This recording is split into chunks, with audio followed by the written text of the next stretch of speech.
All right, so as you guys are aware, on Saturday we kind of broke the news, and SmashJT obviously released a video as well, talking about black girl gamers.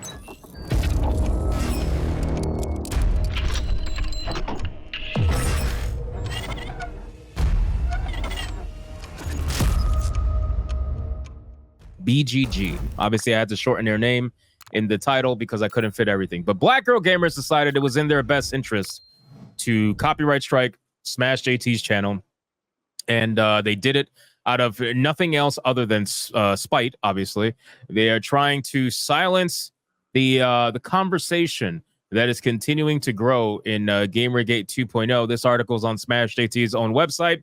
You guys can go check it out if you haven't already. Black girl gamers just struck my channel, and you can see here in the screenshot that it is a pending strike, but it's not really a pending strike because once the video gets automatically deleted, you get striked anyway, right? So that's right, and no ultimatum. Yeah. So it's right, like no option to fight it's like or a ticking anything. time bomb just going down, and I'm like, yeah, I've never heard of that before. By the way, is that a new thing? I haven't either. My thing is like, why wait, right? If you're gonna delete it anyway with no recourse, like. I don't understand why wait. Well, I've never struck a channel. I genuinely, so I don't know if it like gives an option to be like, oh, I'll give them time to delete it or just strike them immediately. I don't know if they like selected that. I don't like, I genuinely don't know anything about this area of YouTube, which is why it caught me so off guard. So if you delete the video yourself, do you get striked? No. They even say, that's what it is. Okay. It says it gives you the opportunity in the email. I think the original email they sent me, it was like, you have a strike pending on your account. You have XYZ amount of days to delete it, or else you will get a strike. If you delete it, no further action will be done on your account, and you can move on your merry way. I mean, that's the TLDR. So that's like fucking, what's that word I'm looking for? Is it extortion of some kind? Or like, oh, yeah. Oh, definitely. Definitely. Yeah. I mean, that's if they're one thing they're professionals at, we know it's that. Right. So, I mean, have you thought about it? Have you, because I know it's been a while, 24, 48 hours. And I know, if you're anything like me, you get a little angry at first and then, the dust settles and you think about it and you're like, okay, let me figure out what I'm going to do. Have you decided what you're going to do? Or you're just going to fucking go head on with this shit? I'm just going to go head on because I'm so mad at myself. But at the same time, I don't know how else to live my life. I don't want to live in regret, and I don't want to look back like 5 years from now and be like, why did I delete that video? I'm like, I'll take the strike and I'll wear it as a scarlet letter of what happened to my channel. See, the problem with the strike though, if you end up getting a strike, right, then they it kind of goes either way, right? So let's say you delete the video, avoid the strike, right? Then Black Girl Gamers is going to feel like they could just do this whenever they want, right? If you don't delete the video and take the strike, they're still going to feel like they could do this whenever they want, and they'll just keep striking your channel falsely until you get deleted. That's essentially like what the, Good point. I think my next steps would be, if this does go through next week, to private any videos that mention Black Girl Gamers. And that's exactly what they want. And that's what crushes me inside. That's just what it is. I think the only way this can be kind of rectified is this is going to be a fuck around and find out situation where eventually it's going to have to go to legal proceedings. I got to imagine that's the only way, because like I said, whether or not you do or you don't, they still are going to get ultimately what they want, which is to silence the conversation as much as they want. Now, do I think they're going to keep copyright striking you over and over? I don't think so, because it's going to make them look really bad, right? I mean, the one thing, we're giving them a lot of credit right now. You think they care how they look right now? I think they do, yeah. You want to know why? Why? I'll tell you. So these people, all they care about is how they look to others.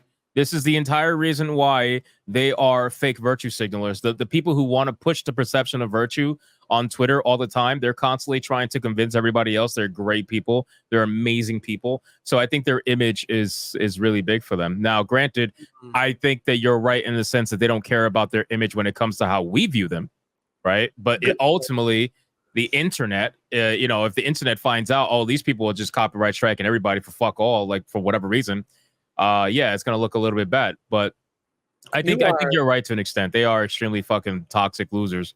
You are wiser. You're wiser than the age of your character. What's the age of my character? What your character? I'm a void being. I have no age. That's what I'm saying. You're wiser than whatever your age is. Just call me Gandalf today. Marginalized Gandalf, ladies and gentlemen. Make it happen. No, but I think you're right. I didn't think of it like that because I was being what do you call it? Narcissistic, and I was just thinking about myself. Yeah. But No, you're right. okay. Step outside myself. I'm like, yeah, you're totally right. They genuinely do care about the people. Like if they start losing people in their own group, Yeah. that's when they start taking notice and be like, oh, we need to fix that. So my hope is that that happens and that this bat signal being sent out will create that pressure on them to be like, okay, we'll back off. But so far I have not heard anything from them. They haven't emailed me back. They haven't said anything. I don't have any reason to think otherwise, you know? Have you emailed BGG or YouTube? Oh yeah. Oh, and also to follow up, because remember on Saturday Night Hypnosis, you were like, oh, you should email that YouTube copyright email address. Yeah. So I did. And I took like an hour, dude. I wrote this really long, professional, really well done email to it. I'm like, I gotta get this right, you know?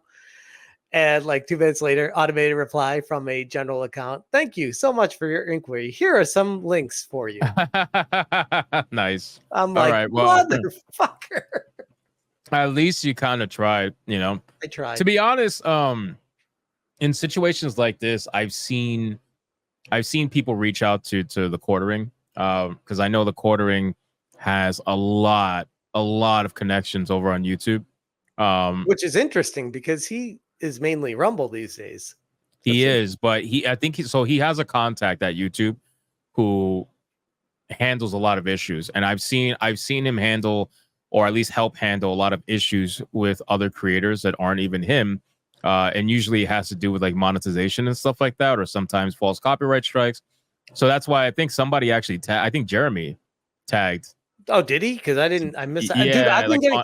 I'm sure you've dealt with this before, but I'm not familiar with my Twitter getting 20 plus replies every time I open Twitter. Oh, I am. And I'm like, I'm trying my best to keep up with this shit. The modern audience be coming after me more than they ever played Concord, man, on Twitter. I get more notifications than concurrent players. It is bad. Oh, it is bad. But no, D-Day Cobra, I believe, if I'm not mistaken. Oh, no, I saw that. I retweeted D-Day Cobra tagging the quartering. I did see that one. Yeah, that's what I was talking about. Yeah. Oh, okay. Yeah, because they're both their names are Jeremy, so that's oh, fine. okay. Yeah, I misunderstood.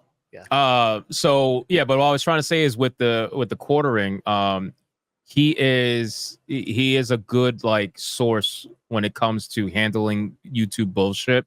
And obviously he employs a very, very famous lawyer as well. The half Asian lawyer that everybody likes to call him. So, a lot of people, that's why nobody really fucks with him, because not only does he have connections at YouTube, but they know like he will lawyer up.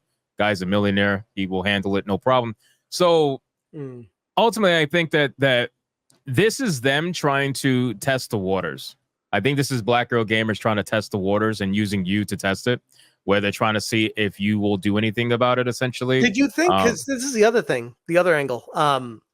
When I was a smaller creator, this kind of stuff, not to this extreme, but stuff like this did happen on my way up.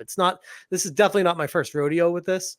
And when I was smaller, I was definitely afraid to do anything, like make a video, tell anyone.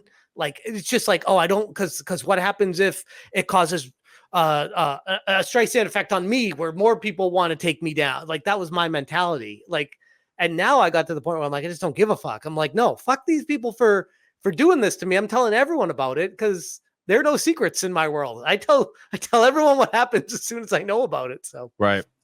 Well, see, that's a thing on YouTube. Like when you're first starting out, you're very much shy. Yeah. I wanted to say, like, maybe you're not used to the potential controversy that could come from the kind of, it depends. It is an unbearable weight for a smaller creator to have the internet come on top of you. That sounds weird. Yeah, pause that. Pause that. Pause that. Don't clip that. No, but it's a very distressing feeling. It happened to me when I was smaller. when I don't know if you're familiar with Tipster. Are you familiar with Tipster? Yeah, I'm a little familiar.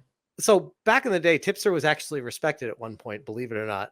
And he had a lot of people that like followed him, and he had a lot of clout.